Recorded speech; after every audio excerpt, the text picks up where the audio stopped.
guys. Hari ni kita gerak pergi Temerloh guys. Temerloh. Jom kita pergi Temerloh. Semasa saya pergi Temerloh ni, saya jumpa 2 bas ni. Bawa orang Bangladesh. Inilah jambatan Najib Banner. Tak tahulah bila nak siap. ECRL. Tak lama lagi. Tak banyaklah orang naik kereta. Okey guys, kita makan ikan patin Temerloh. Boleh lah. 4-5 orang makan tak sampai RM50 guys. Okey guys, ini hotel saya. Murah. Bawah 100 guys. Sangat puas hati.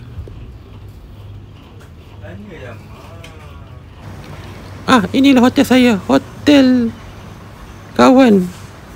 Betul-betul dekat Pekan Temerloh. Semua ada kat sini. Kedai makan pun ada. Okey guys, saya dah bangun hari ni. Saya nak gerak pergi Kuala Lumpur guys. Sebelum tu, jom kita pergi tengok dataran Temerloh.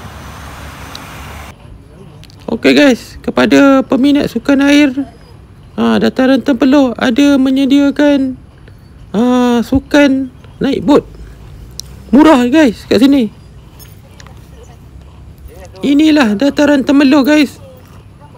Sungai ni dalam guys.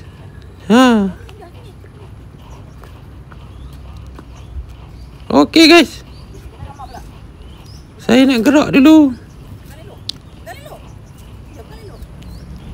Tengok tu ada tulis Temerloh. Pagi ni tak ramai orang sekarang ni, 7.30. Petang baru ramai orang. Tapi dekat Temerloh ni tengok banyak geng motor lah. Semalam pun saya pergi sini banyak geng motor lah. Sini kira macam Taiping lah. Taiping ada banyak pokok besar. Pagi-pagi tak ramai orang lah. Temerloh tak panas guys, banyak pokok. Dia tak macam Kuala Lumpur guys. View boleh tahan lah dekat sini. Lagi satu dekat Temerloh ni makan ikan patin lah. Paling top. Nak bagi tahu makanan dekat Temerloh mahal sikit lah. Mungkin sebab dia jauh kan. Jauh.